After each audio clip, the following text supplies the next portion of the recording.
I am Travis, 28 years old, and until last month I thought I had finally achieved independence by renting an apartment from my parents at fair market value. That illusion shattered when my doorbell rang at 7 a.m. on a Saturday. There stood my sister Megan, surrounded by suitcases, announcing, "I will live here now." Little did I know this unexpected visit would force me to stand up to my family in ways I never imagined. Before I tell you how I stood up to my family for the first time in my life, let me know where you are watching from, and hit that subscribe button if you have ever had to deal with entitled family members. My relationship with my parents, Robert and Karen, has always been complicated. They loved me, no doubt, but their love came wrapped in layers of overprotectiveness that nearly suffocated me growing up. Every decision I made was scrutinized, from the friends I chose to the clothes I wore. College applications. They had opinions about every school. My first job interview. They wanted to come with me. It took years of gentle pushing back to carve out even a small space of independence. When I graduated college 6 years ago with my degree in graphic design, I was determined to move out and prove I could stand on my own 2 feet. My parents reluctantly agreed, but insisted on helping me find an apartment. After weeks of searching, they made an unexpected proposal. They had recently purchased a rental property as an investment, a small 1-bedroom apartment in a decent neighborhood, and offered to rent it to me. At first I was hesitant. Would this just be another way for them to keep tabs on me? But the terms they offered seemed reasonable.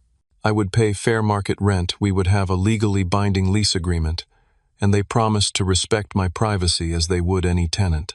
The apartment was closer to downtown, where most design agencies were located, and the rent was slightly below what similar units were going for. After careful consideration, I agreed. For the most part, they kept their word. Yes, they would occasionally drop by with home-cooked meals or call a bit too frequently to check if the heating was working properly during winter, but they did respect the formal landlord-tenant relationship we had established. I paid my rent on time, they handled repairs promptly, and our arrangement worked. Over the next few years, I built my career as a graphic designer. Starting at a small agency where I learned the ropes, I eventually moved to a mid-sized marketing firm, where I now lead design projects for several major clients. My income grew steadily, and with it, my sense of stability and pride in what I had accomplished. During this same period, my younger sister Megan took a very different path. 2 years my junior, Megan had always been the free spirit of the family. While I was cautious and methodical, she was impulsive and spontaneous. These qualities made her fun to be around, but less reliable when it came to financial decisions. After dropping out of college in her junior year, Megan bounced between jobs in retail, hospitality, and administrative work, never staying anywhere longer than 6 months. She lived paycheck to paycheck, frequently running short before month end and turning to our parents for help. They always came through, explaining away her behavior as finding herself and exploring options. I watched this cycle repeat for years, occasionally voicing my concerns that they were enabling her, only to be told I did not understand her creative spirit. I tried to help Megan in my own way. When she needed money for rent once, I loaned it to her with a clear repayment plan rather than just giving it. She made 2 small payments before forgetting about the rest. When she complained about not finding good jobs, I helped her update her resume and sent her leads from my professional network. She rarely followed up on them. Eventually, I stepped back, realizing that my efforts were not making a difference if she was not ready to change. A month before the incident that would change everything, I heard from our parents that Megan had lost her job at a local coffee shop. Apparently, she had too many unexcused absences after staying out late with friends. 2 weeks later, they mentioned she was having trouble with her landlord over late rent payments. I expressed concern but was assured they were helping her figure things out. I assumed that meant more financial assistance, not what was coming next. My apartment had become my sanctuary over the years.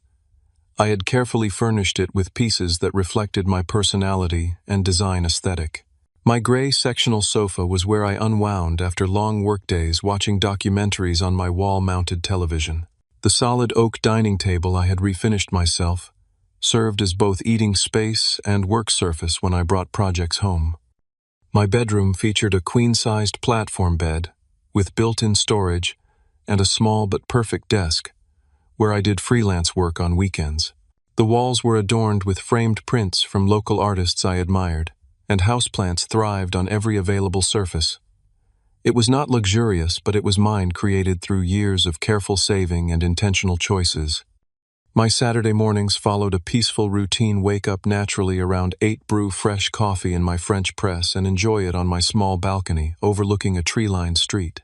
Sometimes I would walk to the farmer's market 3 blocks away. Other times I would catch up on industry reading or personal projects. It was the one day I allowed myself to move slowly without the pressure of deadlines or meetings.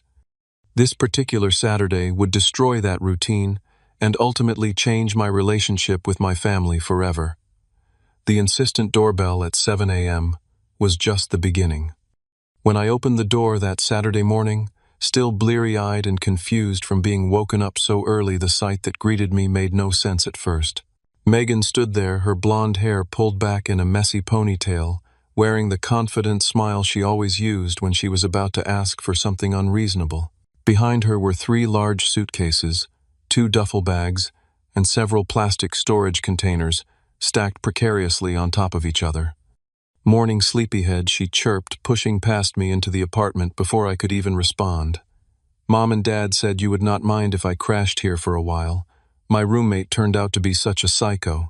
Can you believe she actually expected me to pay rent on time during a personal crisis? Some people have zero empathy. I stood frozen in the doorway, my brain struggling to catch up with what was happening. Megan, what are you talking about? Nobody discussed this with me. She rolled her eyes while dragging one of her suitcases toward my bedroom. Oh, I am sure they meant to tell you. Anyway, it is not a big deal. Your place is plenty big enough for both of us. I stepped in front of her, blocking the hallway to my bedroom. No, it is not. This is a 1-bedroom apartment. Where exactly do you plan to sleep? In the bedroom, obviously, she said with a laugh. You can take the couch. You are always talking about how comfortable it is when Mom and Dad visit. The absurdity of the situation was starting to sink in, along with a familiar feeling of being steamrolled by my family.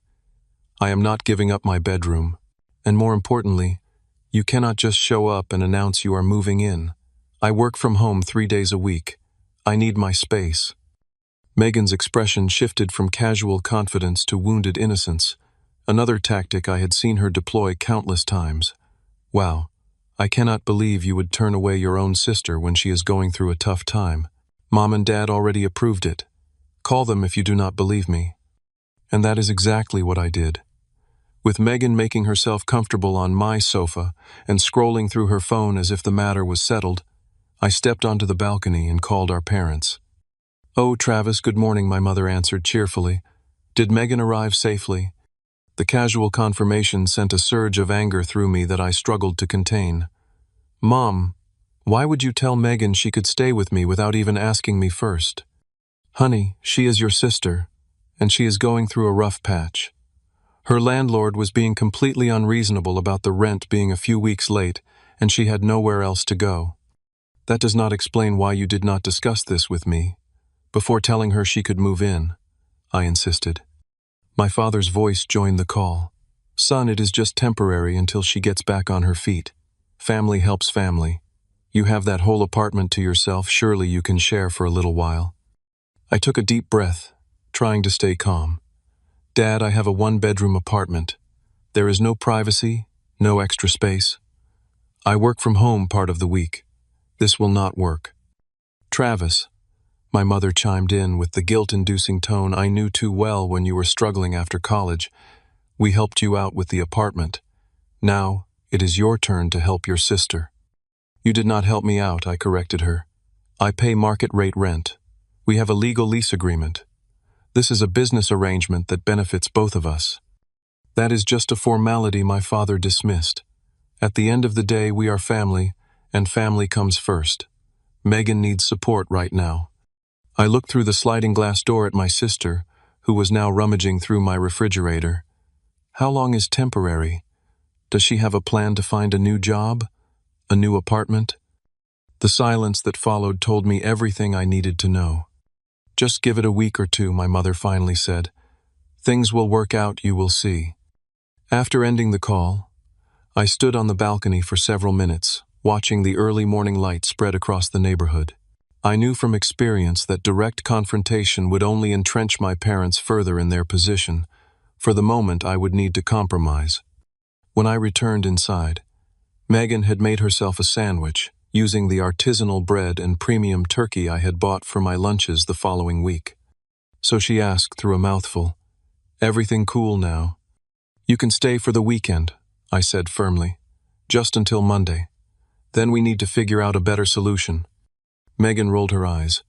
"Mom and Dad already said I could stay as long as I need to." "They are not the ones living here," I pointed out. "This is my home, and I make the final decision about who stays here." "Whatever," she shrugged. "You will get used to having me around. It will be fun like when we were kids." Those words sent a chill down my spine. When we were kids, fun for Megan had usually meant her using my things without permission and facing no consequences when they got broken or lost. Within hours, my fears were confirmed. Megan had spread her belongings throughout my meticulously organized living room. Her makeup cluttered the bathroom counter I kept spotless. She took a 90-minute shower, using all my hot water. When I tried to work on a freelance project in the afternoon, she played music so loudly I could not concentrate, then acted offended when I asked her to use headphones. By Sunday evening, my apartment no longer felt like mine. Megan had rearranged the throw pillows on my sofa, stuck takeout menus to my refrigerator with touristy magnets, and somehow managed to stain my area rug with nail polish. When I mentioned any of these things, she dismissed my concerns as being too uptight and reminded me that family should not keep score.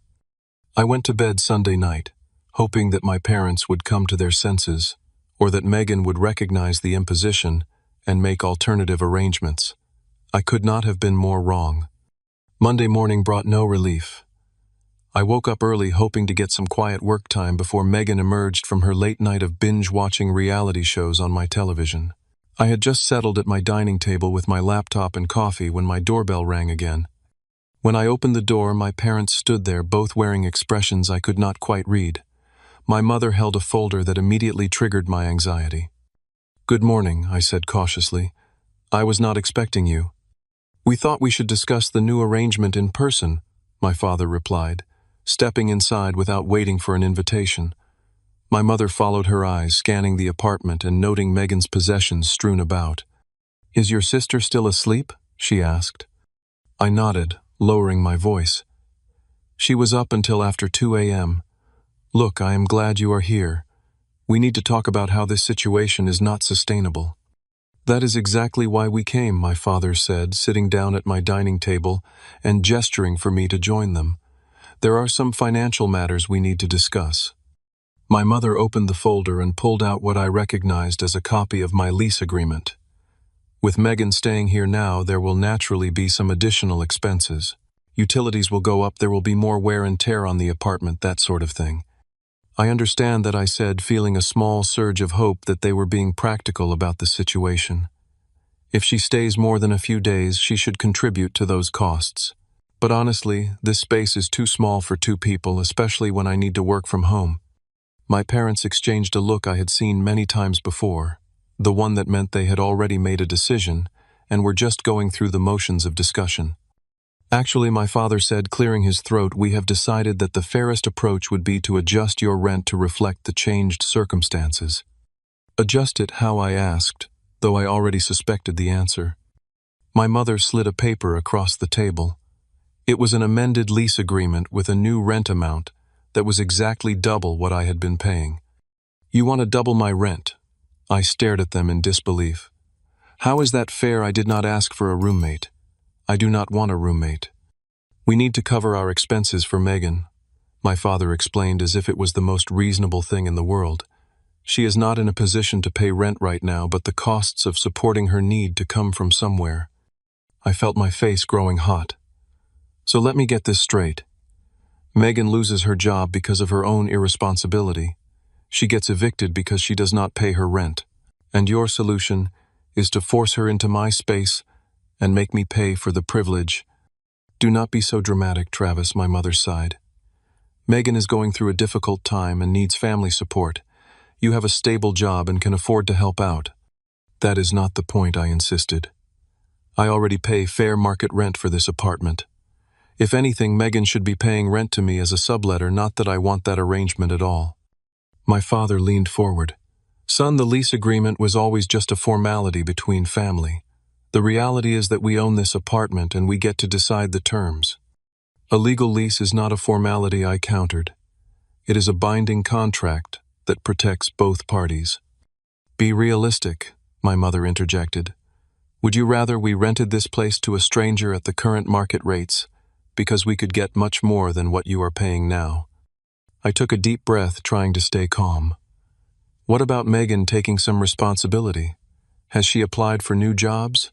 Is she looking for her own place?" My parents shifted uncomfortably. "She needs time to recover from this setback," my mother said defensively. "The job market is very stressful right now." "And the housing market is even worse," my father added. "She cannot possibly afford a decent place on her own right now." "So your solution is to punish me for her choices?" I asked incredulously. "We are not punishing anyone," my mother insisted. "We are asking everyone to contribute what they can to support the family. Right now, this is how you can help." I stood up from the table, my decision made. "If you double my rent, I will move out. I can find my own place where I do not have to subsidize someone else's irresponsibility." To my shock, both my parents actually laughed. "Good luck finding an affordable place in this market," my father scoffed. "Rent prices have skyrocketed in the past year. You will end up paying more for less space anywhere else in this area. And you would need first and last month's rent security deposit application fees," my mother ticked off on her fingers. "That is thousands of dollars up front. Do you even have that kind of money saved?" Their dismissive attitude felt like a slap in the face. They assumed I was still the financially naive college graduate I had been years ago, not a professional who had been carefully saving and building my credit. Before I could respond, Megan emerged from my bedroom, yawning dramatically. "Morning, everyone. Is there any coffee?" "We were just explaining the new arrangement to your brother," my mother said, with forced brightness. Megan nodded as she poured herself coffee in my favorite mug. "About the rent thing? Yeah, it makes sense. After all, the apartment is plenty big enough for both of us." I looked at my family sitting in my living room making decisions about my life, without any consideration for what I wanted or needed. In that moment, something shifted inside me. For years I had tried to maintain family harmony by compromising, by being the reasonable one, but there was no reasoning with this level of entitlement. "I need time to think about this," I said finally. My father stood up clearly, considering the matter settled. "The new rent will start next month. That gives you a few weeks to adjust your budget." As they prepared to leave, my mother added, "Oh, and maybe you could clear some space in your closet for Megan's clothes. She has such a beautiful wardrobe, it would be a shame to keep it all packed away." After they left, I retreated to my balcony again, the only space in my apartment that still felt like mine. Megan had already connected her gaming console to my television and was loudly trash-talking other players online. I had 1 month to figure out my next move.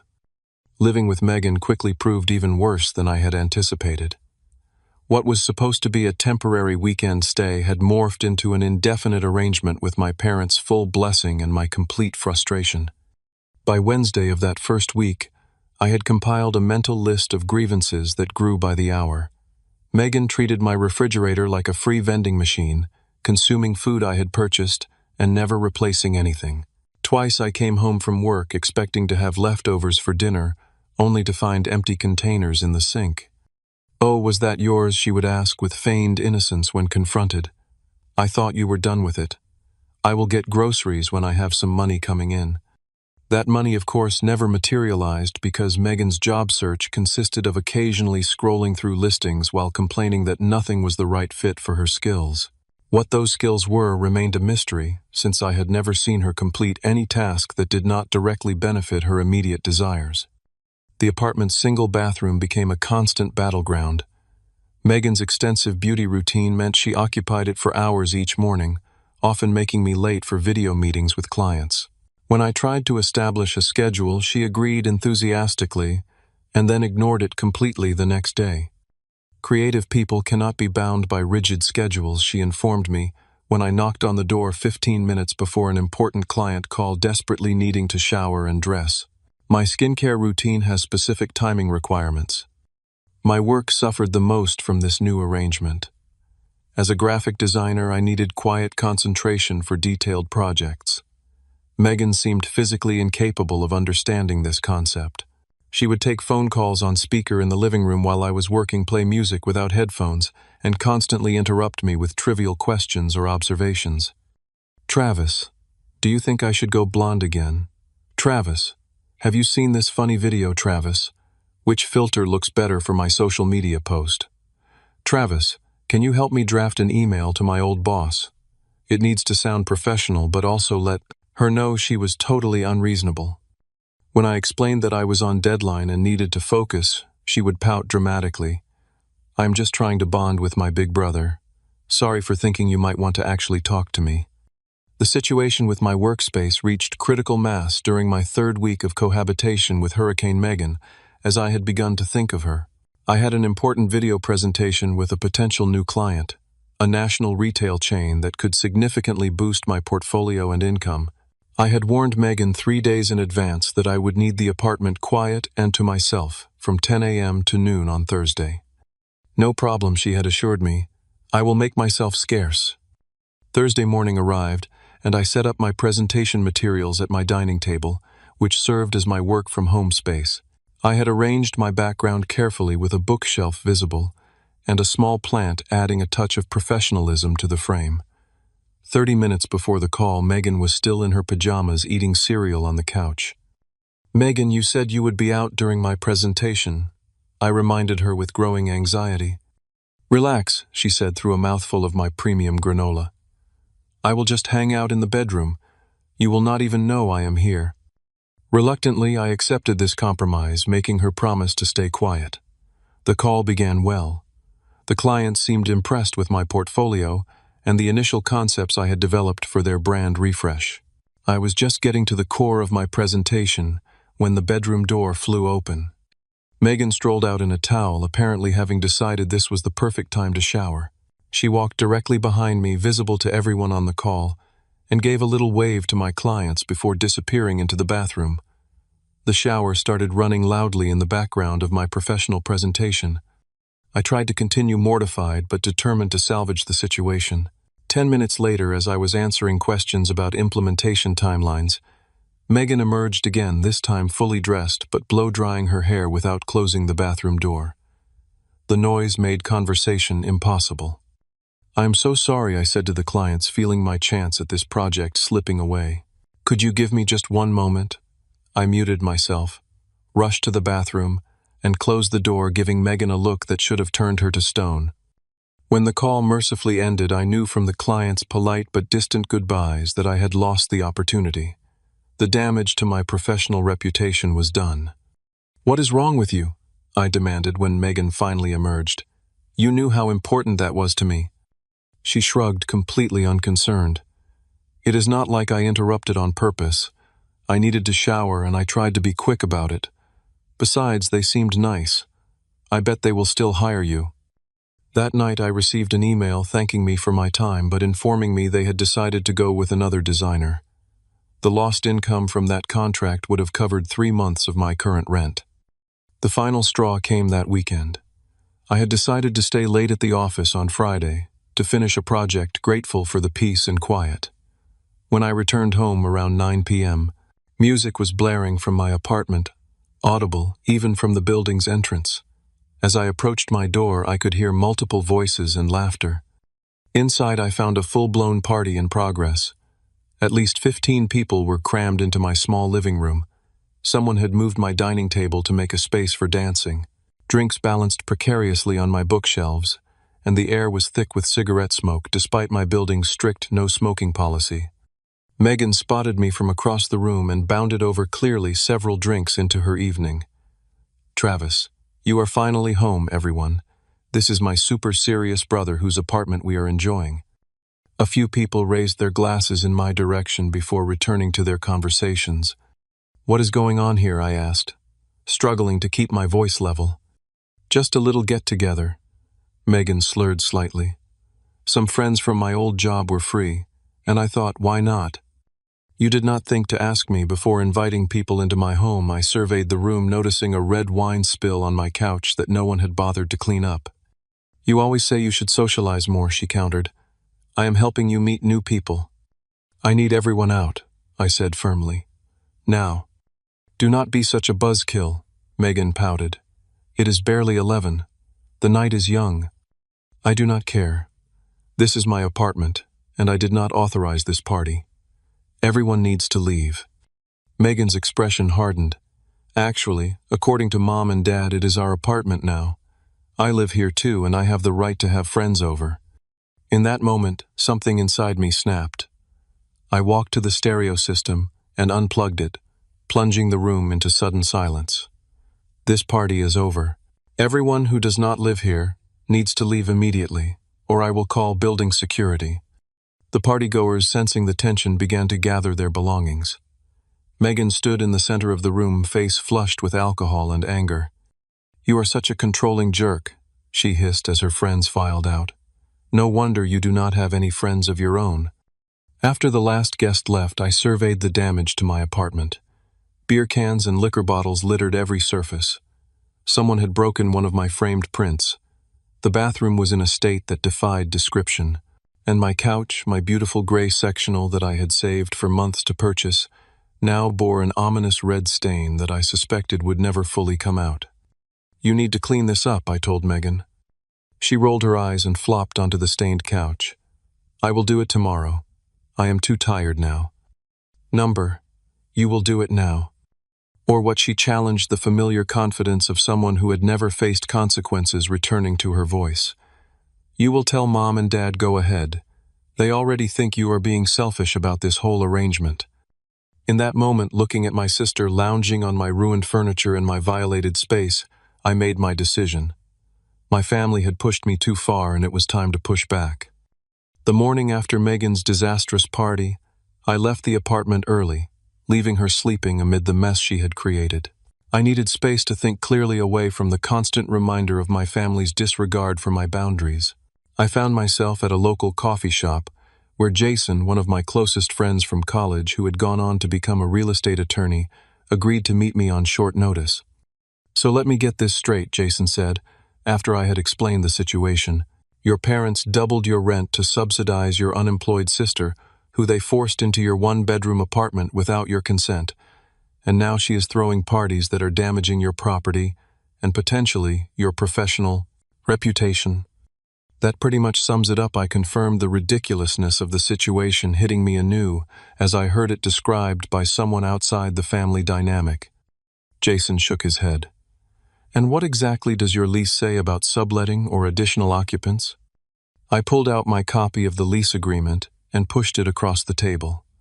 Section 8 specifically prohibits subletting or additional occupants without written consent from both parties. My parents drafted this themselves when I moved in. He reviewed the document carefully. This is actually a pretty solid lease. Ironically, your parents protected themselves with all the standard clauses, which now protect you as well. They cannot legally force you to accept an additional occupant, nor can they double your rent without proper notice as specified in Section 12 here. But they own the apartment, I pointed out. They can choose not to renew my lease when it expires in 3 months. True, Jason agreed. But that still gives you 3 months of legal protection at your current rent rate. More than enough time to find alternative housing if that is what you decide to do. What about my furniture and belongings? I asked. Most of the furnishings in the apartment are mine, purchased with my own money. The appliances and a few basic pieces came with the apartment, but everything else is mine. Jason nodded thoughtfully. As long as you can prove ownership, those items are legally yours to take with you. I would recommend documenting everything with photographs and receipts if you have them. For the next hour, Jason outlined my options and helped me understand my legal standing. By the time we parted ways, I had a clear plan forming in my mind. The following week was devoted to careful preparation. During the day, I performed my job as usual and pretended to accept the new living arrangement. At night, after Megan had gone to sleep or out with friends, I began my methodical preparations. First, I documented the condition of the apartment, taking detailed photos of every room and noting any damage that had occurred since Megan's arrival. I created a comprehensive inventory of my possessions, complete with photographs and, where possible, receipts or credit card statements proving purchase. Next, I researched rental options in the area. Despite my parents' claims about the impossible housing market, I discovered several viable options within my budget.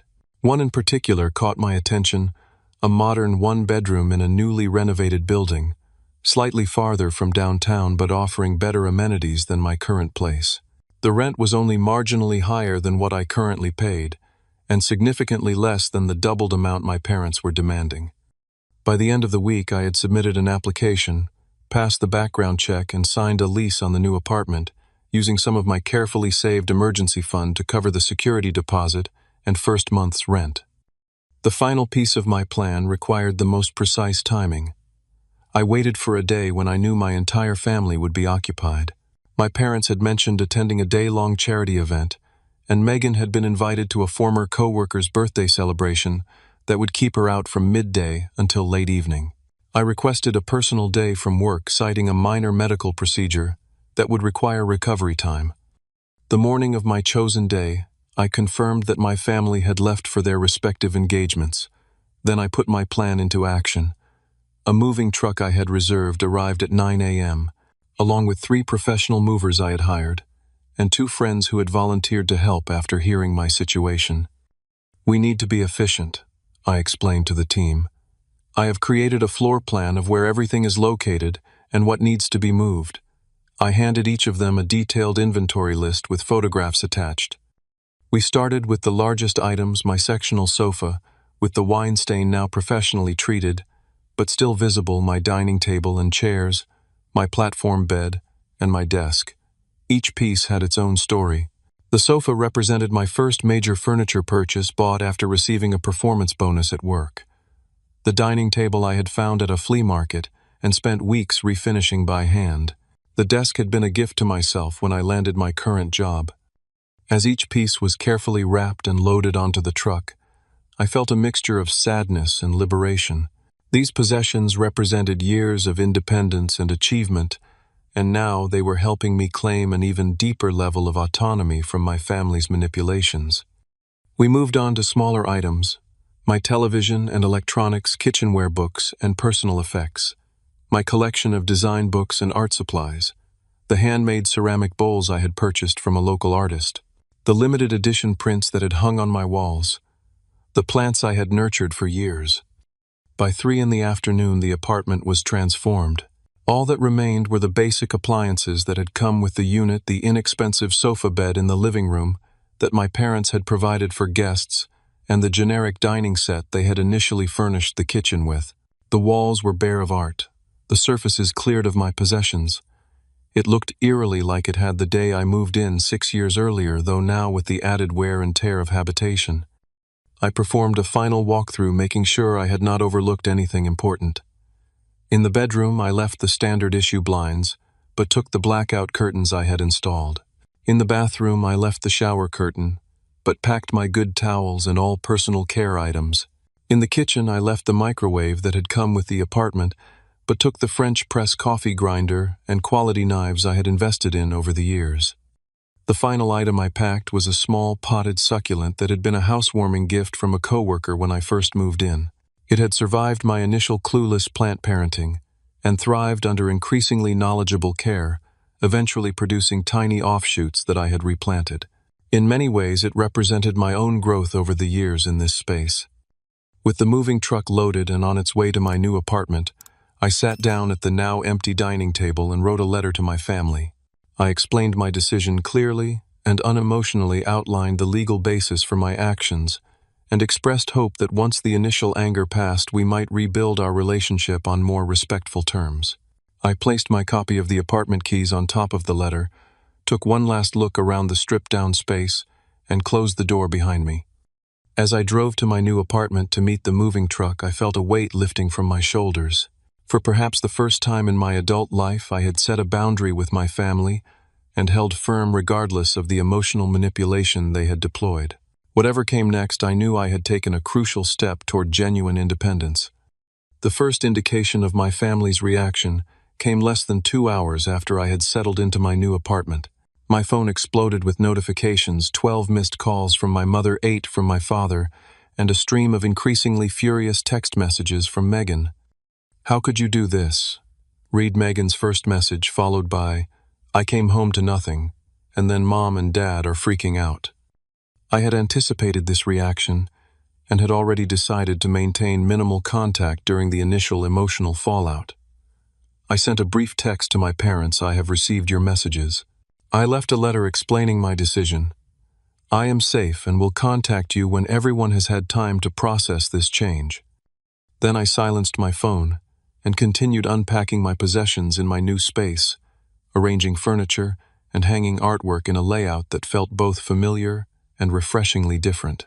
My new apartment had large windows that filled the rooms with natural light, a feature my old place had lacked.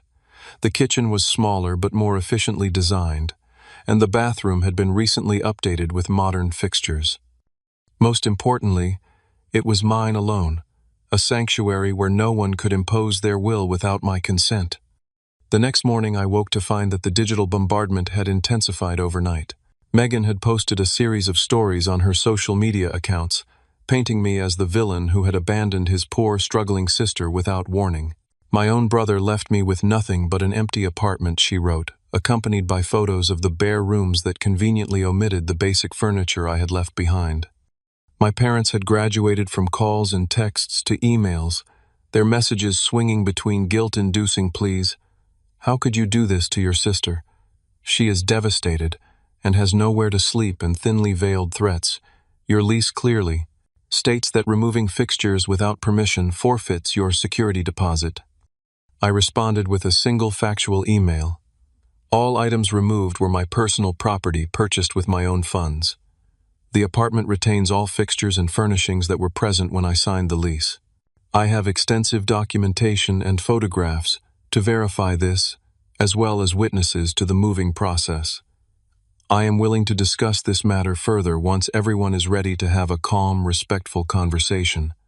The professional tone seemed to give them pause, at least temporarily, but the respite was short-lived.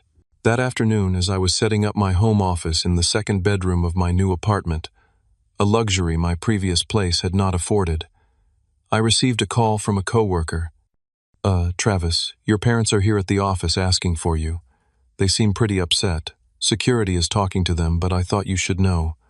I thanked her for the warning and immediately called my supervisor to explain the situation. He was understanding and assured me that security would handle it appropriately. Later, he informed me that my parents had eventually left after being told firmly that disrupting a workplace was unacceptable and that all communication would need to go through proper channels. For the next week, I maintained my distance, responding to messages only with brief factual statements and refusing to engage with emotional manipulations. I focused on settling into my new home and catching up on work projects that had suffered during the chaos of the past month. Megan's social media campaign continued, though, with diminishing engagement as her friends tired of the drama. My parents alternated between angry demands and mournful lamentations about family loyalty. I weathered it all with a calm resolve that surprised even me. Eventually, as I had hoped, the emotional intensity began to ebb. 10 days after my move, I received an email from my father with a markedly different tone. "Your mother and I would like to meet to discuss recent events. We suggest Saturday at 11 a.m. at the cafe near your old apartment. Please let us know if this works for your schedule." I agreed to the meeting but suggested a different location, a neutral coffee shop equidistant between our homes. I also requested that Megan attend as the issues involved all of us. They reluctantly agreed. Saturday arrived and I entered the coffee shop with mixed emotions, anxiety about the confrontation ahead, but also pride in standing my ground. My family was already seated at a corner table, their expressions a blend of anger, confusion, and in my mother's case, a hint of hurt that made my resolve waver momentarily. "Thank you for meeting with me." I began, taking the empty chair across from them. "I know the past couple of weeks have been difficult for everyone." My father cut straight to the point. "We want our furniture back. You had no right to take it." "Actually, I had every right," I replied calmly. Everything I removed was purchased with my own money after I moved in. I have receipts, credit card statements, and photographs documenting all of it. That apartment was fully furnished when you moved in, my mother insisted, though with less certainty. It had basic furnishings, I corrected her. A sofa bed, a small dining set appliances, and a bed frame with mattress. All of those items remained when I left. But you knew Megan needed those things, my mother exclaimed. How is she supposed to live there now? The same way I did when I first moved in, I pointed out. With the basic furnishings provided supplemented with items she purchases herself. Megan, who had been uncharacteristically quiet, finally spoke up. You could have at least left me the television, and that fancy coffee maker, and some dishes. I have nothing. I left the dishes that came with the apartment, I said, and the microwave. The television and coffee maker were mine, purchased with my money. This is ridiculous, my father fumed. Family does not nickel and dime each other like this. I took a deep breath. I agree that families should not nickel and dime each other, which is why I was surprised when you doubled my rent to subsidize Megan's living expenses, rather than encouraging her to find employment and contribute herself. We were trying to help her through a difficult time, my mother defended. By making it my financial responsibility, without even discussing it with me first. My father leaned forward. Look, maybe we should have handled it differently, but what you did was completely disproportionate. You left your sister with nothing. I left her with exactly what the apartment contained when I moved in, I repeated. And I left after my boundaries were repeatedly violated, my professional reputation was damaged, and my property was disrespected. My mother's expression softened slightly. We never meant for things to go that far. We just thought you two could help each other out. I was never asked if I wanted that arrangement, I pointed out. I was told it was happening, and when I objected, my concerns were dismissed. So you decided to punish everyone by sneaking out like a thief in the night, my father countered. I pulled out my phone and set it on the table. Actually, I have something you should hear. I pressed play on a recording I had made during their visit to announce the rent increase. My father's voice emerged clearly from the speaker. Son, the lease agreement was always just a formality between family. The reality is that we own this apartment, and we get to decide the terms. Then my mother's voice. Be realistic. Would you rather we rented this place to a stranger at the current market rates? Because we could get much more than what you are paying now. My own voice. If you double my rent, I will move out. And finally, my father's dismissive laugh. Good luck finding an affordable place in this market. I stopped the recording and looked at their shocked faces. I consulted with an attorney friend. The lease we signed is legally binding. You cannot double my rent without proper notice as specified in the agreement, and you cannot force me to accept an additional occupant. I was within my rights to remove my personal property and terminate the arrangement. My parents exchanged uncomfortable glances. My father cleared his throat. You recorded us without our knowledge. I live in a one-party consent state, I replied. It was completely legal. I did it to protect myself, since it was clear you were not taking my concerns seriously. A long silence fell over the table. For perhaps the first time I saw uncertainty in my parents' expressions.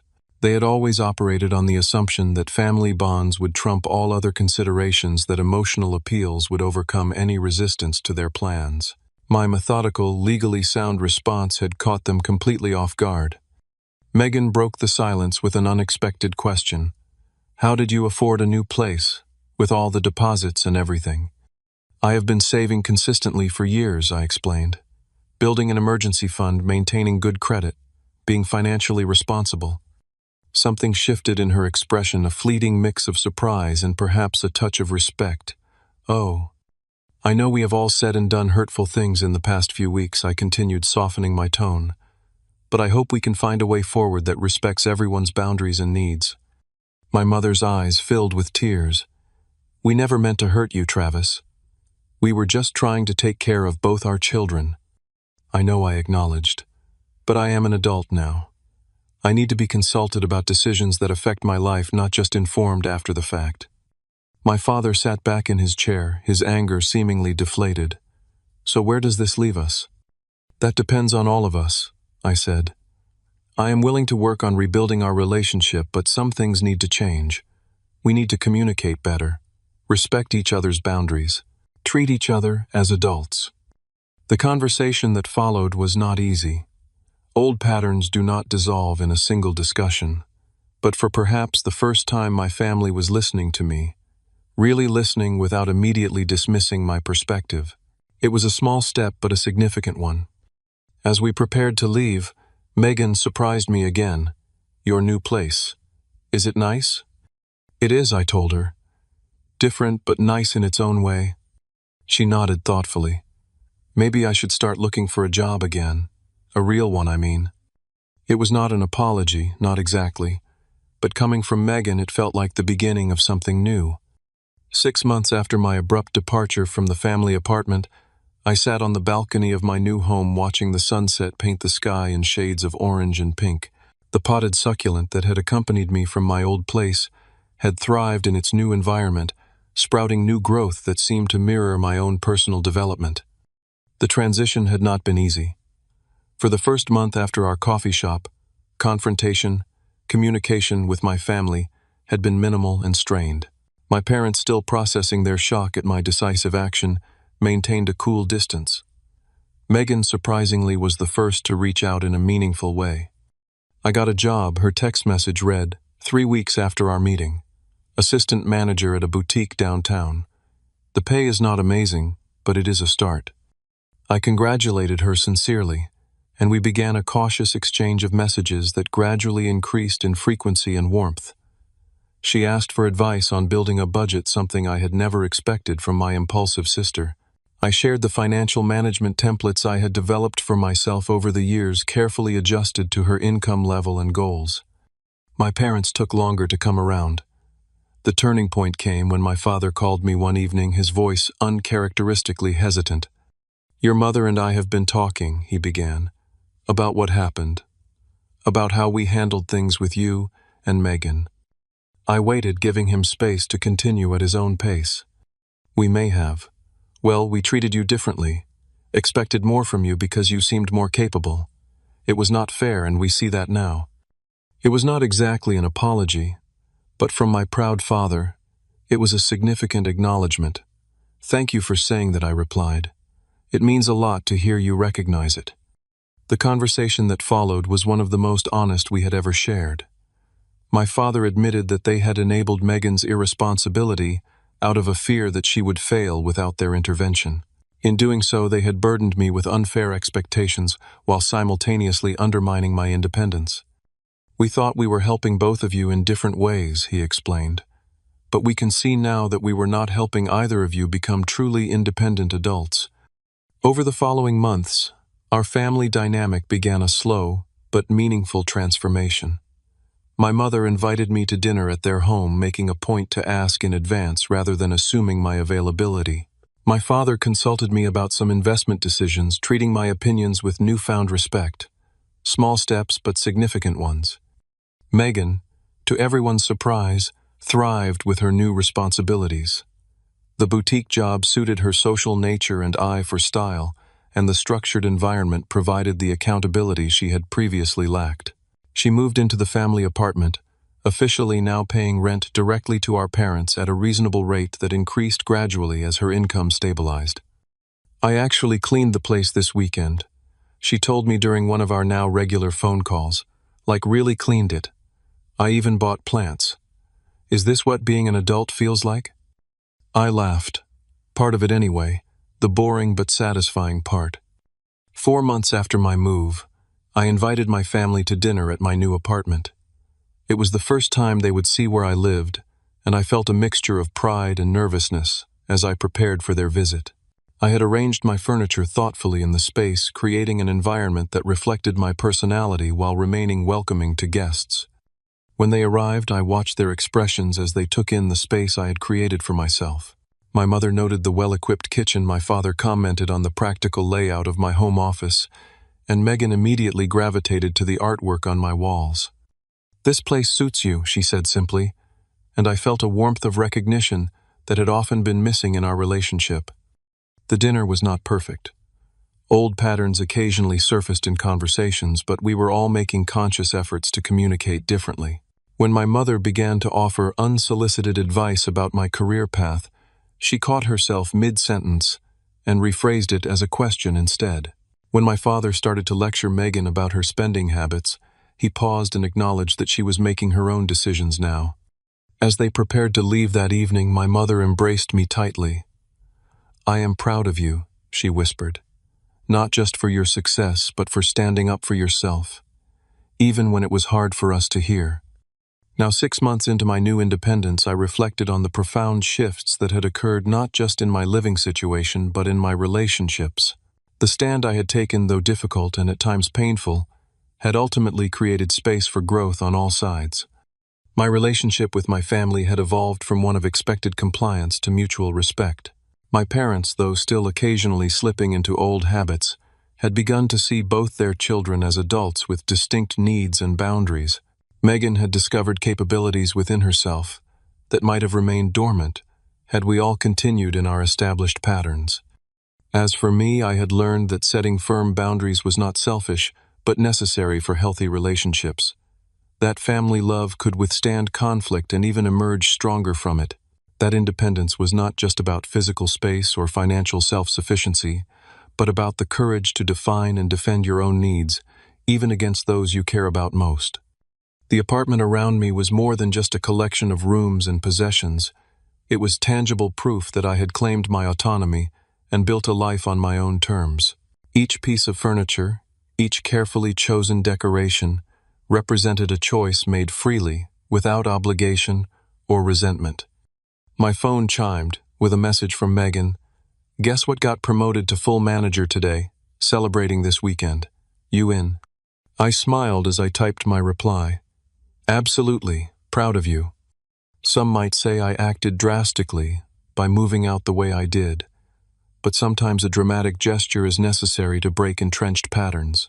By refusing to accept the unfair arrangement my family had tried to impose, I had not only secured my own independence, but had inadvertently created an opportunity for all of us to grow. The journey had not been easy, and there would undoubtedly be challenges ahead. Family dynamics built over decades do not transform overnight, but we had taken important steps toward a healthier relationship based on mutual respect rather than obligation and expectation. As the last light of day faded from the sky, I felt a deep sense of peace. The furniture around me, the walls that held my chosen possessions, the space that was unquestionably mine, all served as reminders of a simple but powerful truth. Sometimes standing up for yourself is the greatest gift you can give to everyone involved. Have you ever had to set a difficult boundary with family? How did you handle it? And did it change your relationship in the long run? Let me know in the comments below. If this story resonated with you, please hit the like button and subscribe to hear more stories about navigating complicated family dynamics. Share this with someone who might need encouragement to stand up for themselves. Thank you for listening, and remember, sometimes the most loving thing you can do for yourself and others is to draw a clear line when necessary.